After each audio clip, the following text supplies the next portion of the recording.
Hello बच्चों, चलिए प्रश्न देखते हैं। कुछ पादपों में ऋणात्मक गुरुत्वाकर्षी व छिद्रयुक्त जड़ें पाई जाती है। इन्हें क्या कहते हैं? निमेटोफोर कहते हैं या स्टिल्ट जड़ कहते हैं या कंदील जड़ या परजीवी जड़? तो चलिए देखते हैं। यहाँ पर सबसे पहले हम लोग जानते हैं इससे संबंधित मुख्य अवधारणा को।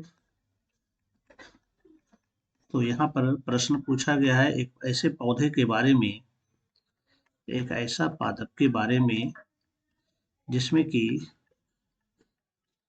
ऋणात्मक गुरुत्वाकर्षी होता है। इसका एक मुख्य लक्षण ये है, और इसके अलावे इसमें जो होता है यह छिद्रयुक्त जड़ होता है। यह छिद्रयुक्त जड़ इसमें पाया जाता है।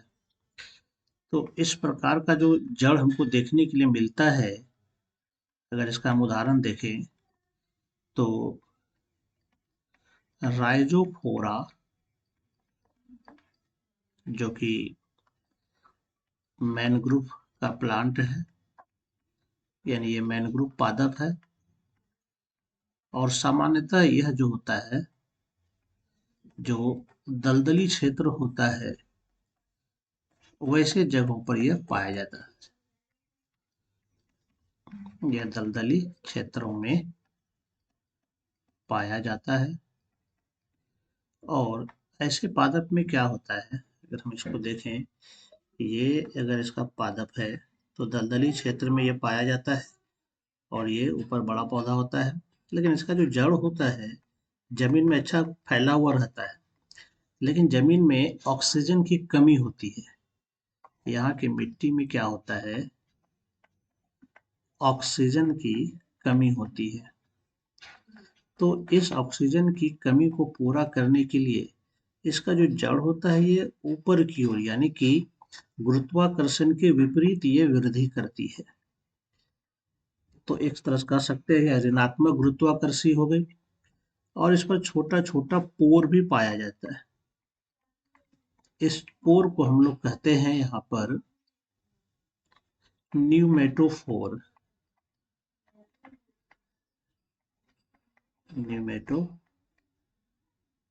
कहते हैं, जिसके द्वारा ये क्या करता है, ऑक्सीजन लेता है वायुमंडल से, यह ऑक्सीजन ग्रहण करता है। इस तरह से कह सकते हैं कि मिट्टी में जो ऑक्सीजन की कमी होती है वह वायुमंडल से यह पूरा कर लेता है। और ऐसा जड़ क्या कहलाएगा, इस प्रकार के जड़ को हम लोग कहते हैं न्यूमेटोफोर्स, है ना। ऐसे जड़ को हम लोग क्या कहते हैं, न्यूमेटोफोर जड़, यानी जो कि श्वसन के लिए रूपांतरित हो गया है, रूपांतरित हुआ है। चलिए विकल्प में देखते हैं, विकल्प में क्या कहता है। पहला विकल्प कहता है न्यूमेटोफोर, तो ये बिल्कुल सही उत्तर है, यही होगा। स्टिल्ट जड़े, तो ये कुछ एक बीजपत्रीय पौधों जैसे कि मक्का वगैरह सब में क्या होता है, अतिरिक्त मजबूती के लिए, अतिरिक्त मजबूती के लिए जो पर्व संधि होती है वहां पर से यह नीचे की ओर जड़ निकलता है। यानी कि ये अगर पादप है तो यहाँ से देखें बहुत सारी ये जड़ निकलते हैं जो इसको अतिरिक्त मजबूती देता है। तो ये नहीं होगा। सेम है कंदील जड़े, तो यह जड़ का रूपांतरण होता है, जड़ का यह रूपांतरण होता है। और यह जल का जो रूपांतरण हुआ है मुख्य रूप से भोजन संग्रह के लिए, जैसे शकरकंद वगैरह सब है, इसमें ऐसा होता है। परजीवी जड़, ये भी नहीं होगा। परजीवी जड़ का मतलब जो दूसरे पौधे से अपना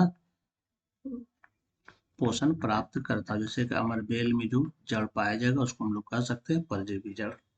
तो यहाँ पर उपयुक्त अगर चारों को देखें तो चारों में जो हमारा सबसे उपयुक्त उत्तर निकलेगा वो ए नंबर निकलेगा, न्यूमेटोफोर्स।